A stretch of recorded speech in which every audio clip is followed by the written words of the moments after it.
Hello YouTube, this is Russian Torts here, and today's video is gonna be on how to set up your Pacman frog enclosure and a bit on the general care of the Pacman frog. So, first thing when considering your enclosure is what size of enclosure do you want? The best size really for a Pacman frog is a 10-gallon tank. You can go bigger, you can go up to 20 gallons, but when they're a baby you really shouldn't go more than 10 gallons because they'll be afraid of the huge space and get lost in it. So 10-gallon is good, and an adult will fit in a 10-gallon too. Unless you have a really large female, you might need a 15 to 20-gallon tank. So this is a 10-gallon tank right here that you see in front of you, with my Pacman frog just hiding in his hut. You'll see him better later on in the video. I'll take him out of there when I'm cleaning his cage. So I'll actually show you step by step how to set up this cage.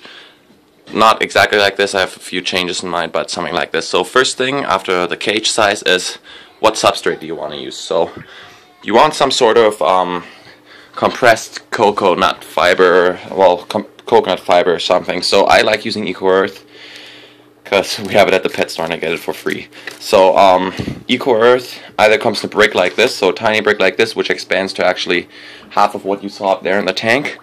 And all you gotta do is throw it in warm water that's been treated with water conditioner, and you're good. You can go with any other kind of coconut fiber. I really like Eco-Earth. It's good stuff.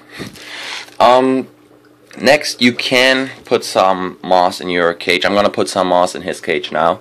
What you want to consider with the moss is that it will impact the baby frog when he swallows it. Your adult frog will just poop it straight back out, but your baby frog might actually get impacted from the moss. So be careful on the placement of the moss. Don't put it somewhere where your frog is all the time and where he would eat it. So put it around the water bowl or something where he's not going to be eating crickets.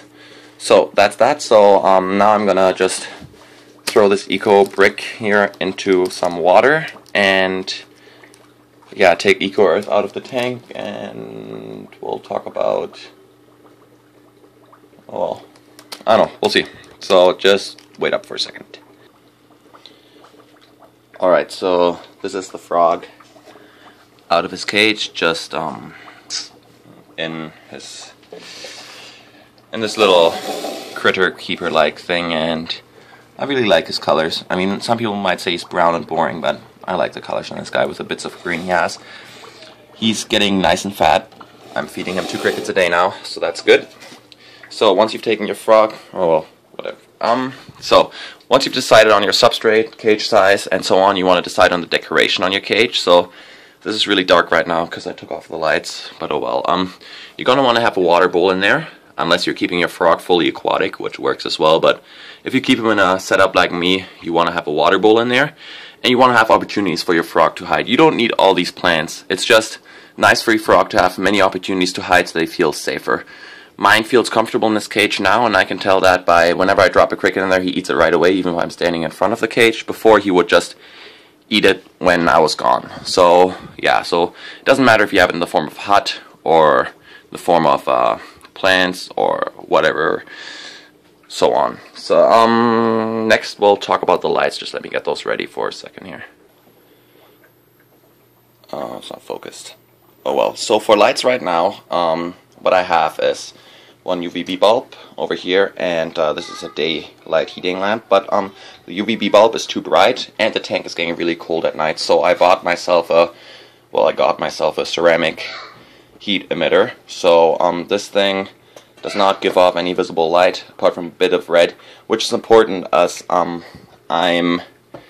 this is going to be located in my sleeping room, so I don't want this to be super bright and just keep me from sleeping. So I got him a little ceramic heater, which is good for me, and it's going to replace the UVB bulb, and it will keep the temperature nice and right for the frog. So now I'm just going to take out everything out of the frog tank and take out the substrate, put the new substrate in, and show you how I'm going to set up my new tank. Alright, so I filled the tank with new Eco-Earth, and today was a special day at the pet store, well, for me anyway, so I got myself 4 pieces of the slate here and some cork bark, or whatever you want to call it, and I'm going to decorate the tank with them, because the tank, well, it needs to be great for the frog, also needs to be pleasing for me to look at. So my plan was to have the water bowl in the middle that's lower level, have the rocks around it, and have some moss around it. And the idea sounds great in my head, but I don't know what it's going to turn out looking like. So I'm going to decorate the tank without showing you guys because I only have one hand to do so. But yeah, so I'm going to decorate the tank and I'll be right back.